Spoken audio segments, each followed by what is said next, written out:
রাজনীতি বাংলাদেশে উম, স্বাধীনতা পূর্ব বা স্বাধীনতা উত্তর যে রাজনীতি ছিল, বিশেষ করে গত 15 বছরের ডাইনামিক্স যদি আমরা দেখি, এখানে তো আসলে ওয়েলফেয়ারের পলিটিক্স বাংলাদেশ আসলে কখনোই হয়নি।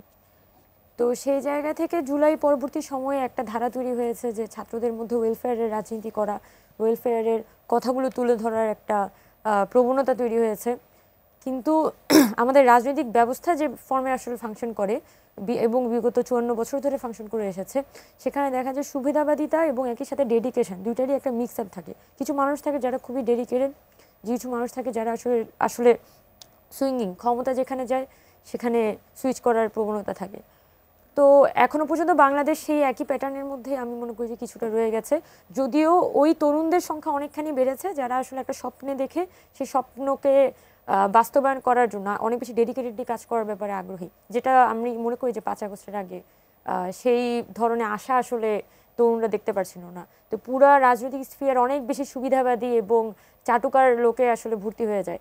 তো 5 আগস্টের পরে সেই জায়গায় অনেক বেশি আলোচনা সমালোচনার পরিসরটা বৃদ্ধি পেয়েছে এবং অবশ্যই ছাত্র তরুণ সকলের মধ্যে যে রাজনৈতিক সচেতনতা তৈরি হয়েছে, সেটার ফলে একটা আমি মনে করি যে এটা খুবই পজিটিভ একটা চেঞ্জ, যে রাজনীতিতে এই জিনিসগুলো থাকবেই, কিন্তু তরুণদের মধ্যে ওভারঅল চেঞ্জ আনার একটা প্রবণতা এবং সেটাকে মুখে বলার এবং এক্সিকিউশন করতে চাওয়ার একটা প্রবণতা, এটা অনেকখানি বৃদ্ধি পেয়েছে। সব মশার বিরুদ্ধে সুরক্ষা দিতে এলো বসুন্ধরা এক্সট্রিম অ্যারোসল, মশার বিরুদ্ধে এক্সট্রিম সুরক্ষা।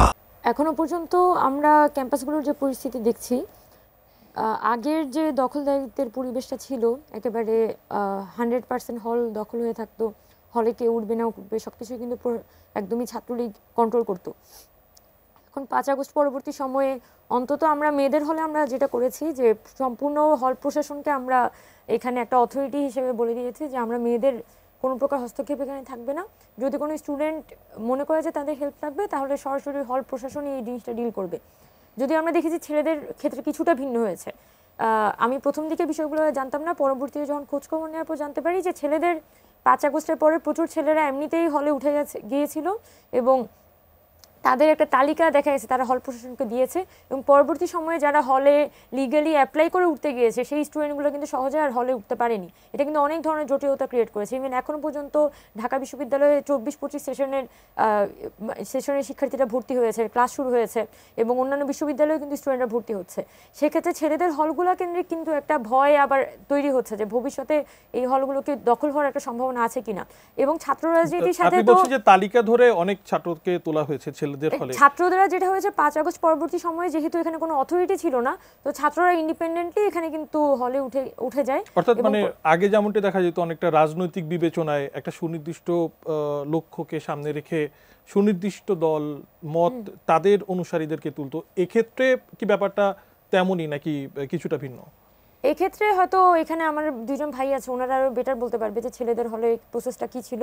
তবে আমার যেটা অবজারভেশন ছিল যে স্টুডেন্টদের মধ্যে যে আগে এসেছে, ধরেন 6 আগস্ট বা 7 আগস্ট যে খুব তাড়াতাড়ি হলে চলে আসছে, সে গিয়ে যে কোনো একটা রুমে যেটাতে আগে কোনো ছাত্রলীগের নেতা বসবাস করতো, সেখানে তারা এখানে একটু আমি জাস্ট শেষ করে দিই, আপনি কিন্তু আমাকে একদমই সময় দেননি পুরাটা ইয়ে জুড়ে। হ্যাঁ, সেই জন্যই হচ্ছে যে এখানে দেখা গিয়েছে যে যে স্টুডেন্টরা উঠেছে তাদের একটা তালিকা হয়তো হল প্রশাসনের কাছে আছে, কিন্তু হল প্রশাসনের যে একটা কমপ্লিট অথরিটি এখানে স্ট্যাবলিশ হওয়ার কথা সিট দেওয়ার ক্ষেত্রে, সেই অথরিটি এখনো পর্যন্ত ছেলেদের হলগুলোতে তৈরি হয়েছে কিনা এই বিষয়ে আমার সন্দেহ আছে। এবং এই আপনি যে কোশ্চেনটা জিজ্ঞেস করলেন যে সামনের দিনে রাজনীতিকে আবার পুরনো সময়ের মতো দখলদারিতে রাজনীতিতে পরিণত হতে পারে কিনা, এই প্রশ্নগুলো অনেক বেশি। আমরা এই ছাত্রদের যে হলগুলো কতটুকু আসলে এখানে প্রশাসনিকভাবে সিট এনশিওর করতে পারবো সেটার উপর নির্ভর করে।